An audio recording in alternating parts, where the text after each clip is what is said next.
Welcome to Karen's place, the space she uses to innovate. She'll make sure you're left thinking, I could do the same thing. Karen says, just do it. There ain't nothing to it. Just do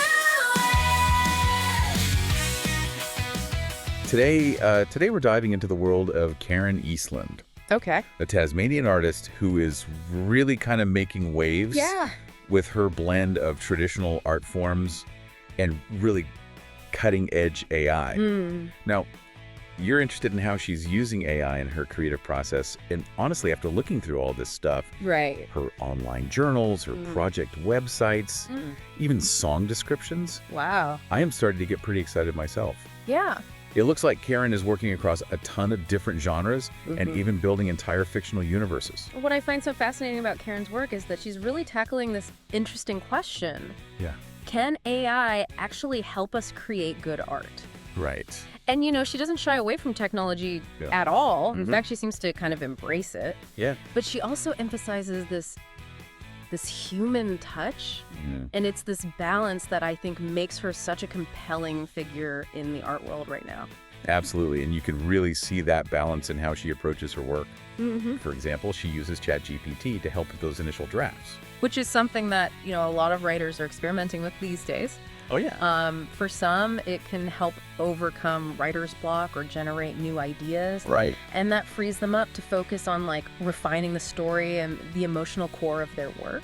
And that makes sense for someone like Karen, who is incredibly prolific. Right. She's always working on a million things at once. Yeah. But it's not just about, using AI to speed up the process for her. Right. She also incorporates tools like Sol, which acts like an AI editor, Oh, wow. providing feedback and suggestions for improvement. So it's like having a second pair of eyes. Yeah. And in this case, a very analytical pair of eyes, helping to polish her work. Right. And what's really interesting is that she doesn't just accept those AI suggestions Right. blindly. She doesn't. She uses a third tool, Google Gems, to double-check the edits Wow. and make sure they align with her vision. So she's still very much in control, making those final decisions about what works and what doesn't. Exactly. She's the captain of the ship. Yeah. And the AI tools are her crew, Yeah. helping her navigate the creative process more efficiently and maybe even explore new territories she might not have discovered on her own. I was particularly struck by her project of releasing a new Australian-themed Christmas song every single day in December 2024. Oh, wow. That's 25 songs in a month. That's a massive undertaking. Right. I imagine the time crunch alone would be pretty daunting. Yeah. It's fascinating how AI can be used to overcome those logistical hurdles. Yeah.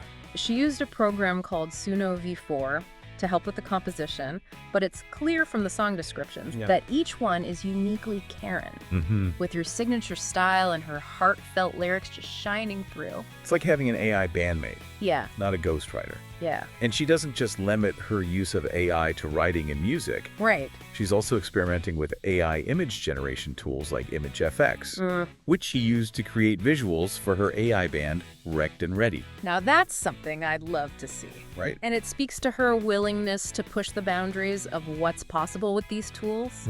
She even mentioned being on the waitlist for Google Labs Video FX, Wow. which could open up a whole new dimension for her storytelling. Speaking of storytelling, Yeah, we can't overlook these intricate fictional universes Karen has built. right. She has several distinct worlds, each with its own set of rules and characters. Uh-huh. But what's really intriguing is that they all connect Right. in these subtle, almost hidden ways. That interconnectedness creates a sense of depth and complexity. It really rewards fans who take the time to explore those connections and unravel the mysteries. It makes you wonder Yeah. if this approach is actually a new form of storytelling Right. that's enabled by AI, It could be. a kind of literary multiverse Yeah. that might be too difficult to manage without these tools. Yeah, that's a good point. It's like a giant puzzle waiting to be solved. Right. So let's break down these universes a bit. Okay. Because each one has such a distinct flavor. Yeah. First, we have The Adventures of Millie and Sandra. Which is a coming-of-age story set in an urban fantasy world. Okay. It follows twin sisters as they navigate their magical powers and the challenges of growing up. Right. I think what makes this series so captivating is that it spans 5 seasons. Wow. Allowing for like deep character development and an epic scope. Yeah. And we're actually heading towards the grand finale in 2025. Oh, wow. With the Eye of Carly's Hope. I can only imagine how much detail and planning goes into creating a world like that. Yeah. Especially over such a long period of time. It must be a monumental task. Yeah. And then there's Pentag, which is a completely different kind of universe. Right. Pentag is a series of Sin Eater novels, and they follow the Dulshaw, a group that's actually mentioned in her Keylast lore. Oh, wow. Which adds another layer of intrigue to her work. It's amazing how she weaves these threads between her different universes. Yes. It's like she's creating a tapestry with each story adding a new color or a new texture to the overall design. And she's not done yet. She's even planning an origin story for the Pentag series, which will act as a prequel to the main novels. I always find those origin stories so fascinating. Yeah. Because they give you a deeper understanding of the characters and their motivations. They provide that crucial backstory that can completely change your perspective on the present. It's like learning a secret about someone that makes you see them in a whole new light. Okay, and then we have the world revolving around Josephine Marlin. Okay. This one is incredibly complex. Right. With Josephine connected to a symbiotic entity named Brain. Who actually lives inside her head. It's a unique premise that raises all sorts of questions. It does. About identity, consciousness. Right. The nature of reality. Yeah. I find myself wondering how much of Josephine's thoughts and actions are truly her own. Yeah. And how much is influenced by this other being. And this universe actually encompasses 2 interconnected parts. Okay. The Thealtic verse and Fields of Elysian. I'm starting to see a pattern here. You are. Karen seems to love building these intricate, interconnected worlds. She does. It's almost like she's creating a literary ecosystem with each story feeding into the next. And to top it off, Yeah. we have the Gerrymanders universe. Okay. This one takes the form of a digital interactive experience. Oh, wow. Set in the Reachville universe. Okay. And it's all about power struggles, manipulation, and some very intriguing supernatural elements. It sounds like a real departure from her other work. It does. But I'm curious to see how she uses this interactive format to engage her audience. Right. It's a new frontier for storytelling, and Karen seems to be right at the forefront of it. I'm starting to see why you called her a pioneer. But let's shift gears a bit. Okay. And talk about some of Karen's more recent work, where we can really see her artistic philosophy in action. Absolutely. One piece that really caught my attention was her song, Forever Paths. Okay. Which she actually adapted from an earlier poem. Oh, I love when artists revisit their older work. Me too. And breathe new life into it. Yeah. It shows a real commitment to growth and evolution. Yeah. What was it about Forever Paths that resonated with you? I think it's the way she blends her personal experiences with these larger themes of love, loss, and the search for meaning. It feels both intimate and universal at the same time. Yeah. And it makes me wonder if this adaptation process was influenced by her use of AI. Oh, interesting. Perhaps those tools helped her to see the poem in a new light. Right. To hear the music hidden within the words. That's a great point. Yeah. And we can't forget her New Year's Eve song series, which is a perfect example of how she blends traditional songwriting with AI tools. Now we have descriptions for 3 of these songs. All right. Kiss Me at Midnight, Echoes at Midnight, and Countdown to Forever. Okay. Would you like to hear a bit about them? Absolutely. I'm curious to see how she uses AI to explore different genres and moods within this series. Okay. Yeah. All right. So the first one, Kiss Me at Midnight, is described as a soulful jazz ballad. Okay. That captures the romance and allure of New Year's Eve. The description mentions velvety vocals, tender lyrics, and even like the intimate whispers of a saxophone. Wow. It paints quite a picture, doesn't it? It does. It's interesting how she can move from like epic fantasy worlds to a classic jazz ballad with such ease. I'm curious to hear how she uses AI to create that smooth jazz sound. Yeah. Did she use it for arrangement or maybe even to generate some of the instrumental parts? It's definitely possible. And then we have Echoes at Midnight, which takes a sharp turn into rock grunge metal territory. Oh, wow. The description talks about raw emotion, pounding drums and haunting guitars. Yeah. It sounds like a completely different vibe from Kiss Me at Midnight. That kind of genre hopping is interesting. Yeah. Some might argue that it shows a lack of focus. Right. But I see it as a testament to her versatility as an artist. Mm-hmm. It suggests she's not afraid to experiment, to push her own boundaries. Right. And explore like different facets of her creativity. Mm-hmm. Do you think that's a fair assessment? I think so. And this willingness to experiment might be amplified by her access to AI tools. Right. Perhaps they give her the freedom to try new things without feeling limited by her own technical skills. That's a great point. It's like those tools expand her creative palette, Yeah. allowing her to blend genres and sounds in ways that might not have been possible before. And lastly, we have Countdown to Forever, Okay. which is described as a high-energy ballad Okay. that combines raw grunge intensity with heartfelt emotion. It sounds like a real anthem for ringing in the new year. It does, and the description mentions starry skies and glittering fireworks, Oh, wow. which adds this visual element to the music. Yeah. It's like she's creating a whole sensory experience. Mm-hmm. And even though she's using AI for music production, these descriptions really emphasize the human element. Right? Love, loss, resilience, hope. Yeah, It seems those universal themes are still at the heart of her work, absolutely. regardless of the tools she uses. It's a reminder that technology can enhance and amplify our creativity, but it's ultimately the human heart and the stories we tell Right. that connect with people on a deeper level. It is. You know, all this talk about AI and creativity makes me think about Karen's online journals. Right. They offer a really intimate look into her day-to-day creative life, Yeah. her process, and even her struggles. I was particularly struck by her honesty in those journals. Yeah. She doesn't shy away from discussing the challenges of being an artist. Yeah. Things like writer's block, Oh, yeah! self-doubt, Mhm. and the constant pressure to produce new work.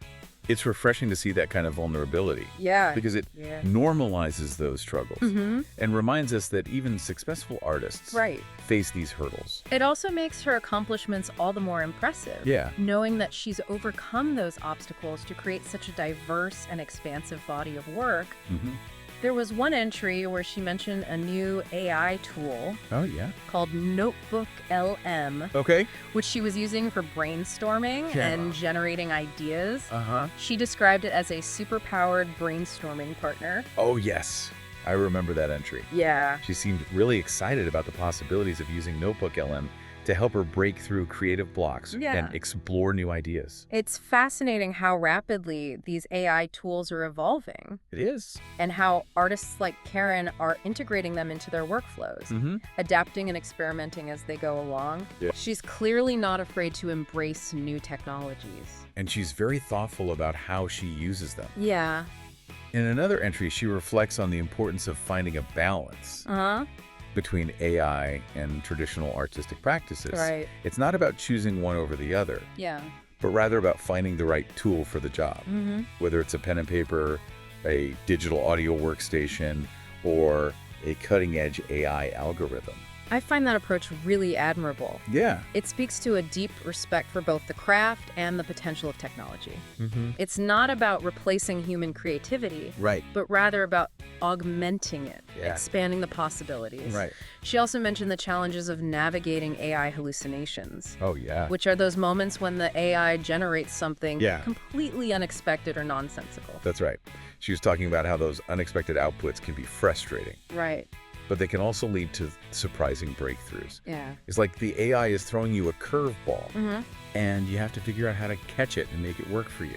It's a great metaphor. Yeah. And it highlights the importance of staying flexible and adaptable when working with AI. Right. Sometimes the best ideas come from the most unexpected places. Yeah. And sometimes those ideas require us to stretch our own thinking Mm-hmm. and challenge our assumptions about what's possible. Absolutely. You know, reading through Karen's journals, I was also struck by how much she draws inspiration Right.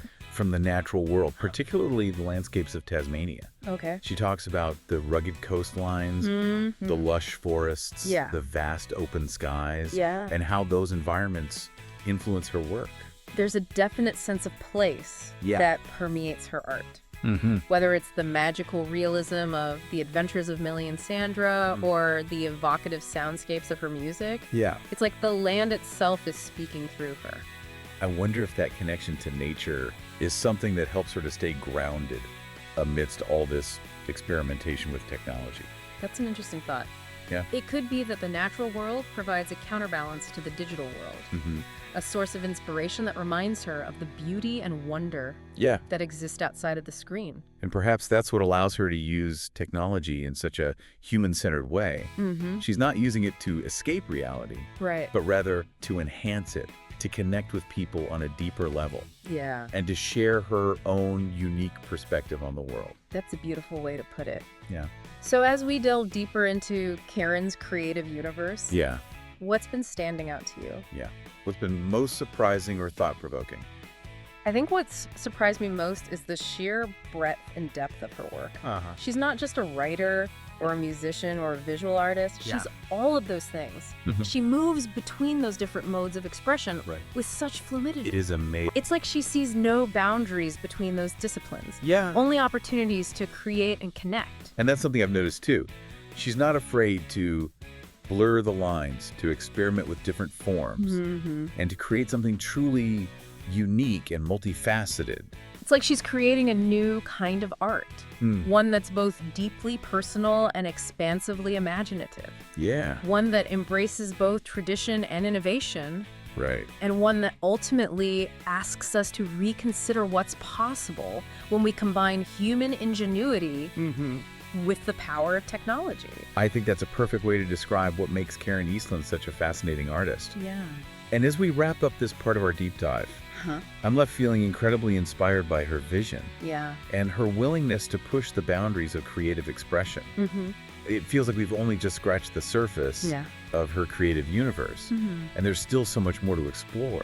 There is, and I think what makes her work so compelling is that she's not just creating for herself.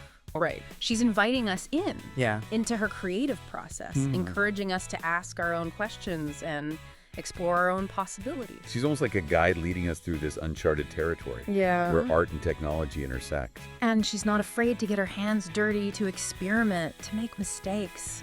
And to learn along the way. I think that's a really important point. It's that willingness to embrace the unknown, to step outside of our comfort zones that allows for true creative growth. It's about letting go of the need for perfection and embracing the messiness of the creative process. And Karen seems to embody that spirit wholeheartedly. She's constantly pushing boundaries, challenging conventions, and asking, what if? And those what if questions are what drive innovation. What spark new ideas and what ultimately lead to the creation of something truly unique and meaningful.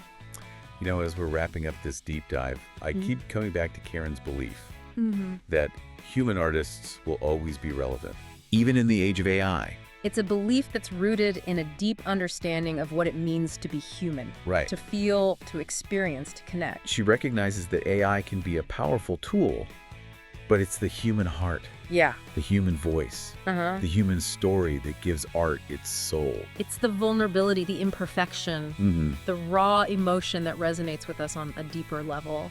And those are qualities that, at least for now, seem uniquely human. I think Karen's work offers a glimpse into the future of creativity. One where AI and human artistry coexist not in conflict, but in collaboration. It's a future where technology enhances and amplifies our creative potential, allowing us to explore new possibilities and to express ourselves in ways we never thought possible. And it's a future that's being shaped right now by artists like Karen, who are pushing the boundaries and paving the way for a new generation of creators. So as we conclude our exploration of Karen Eastland's creative universe, I want to leave you with this final thought. What can we learn from her approach to art and creativity? How can we embrace technology without losing sight of the human element that makes art so powerful? And how can we use our own unique voices and perspectives to shape the future of creative expression? I believe that Karen's work offers a roadmap, a set of principles that can guide us as we navigate this exciting new landscape. It's a roadmap that encourages experimentation, collaboration, and a deep respect for both human ingenuity and the transformative power of technology. So go forth and create. Embrace the possibilities, push your own boundaries, and never stop exploring the vast and wondrous world of human imagination. And remember, the future of creativity is in our hands. Yeah. Human and artificial alike. Yeah. This has been The Deep Dive. Thanks for joining us.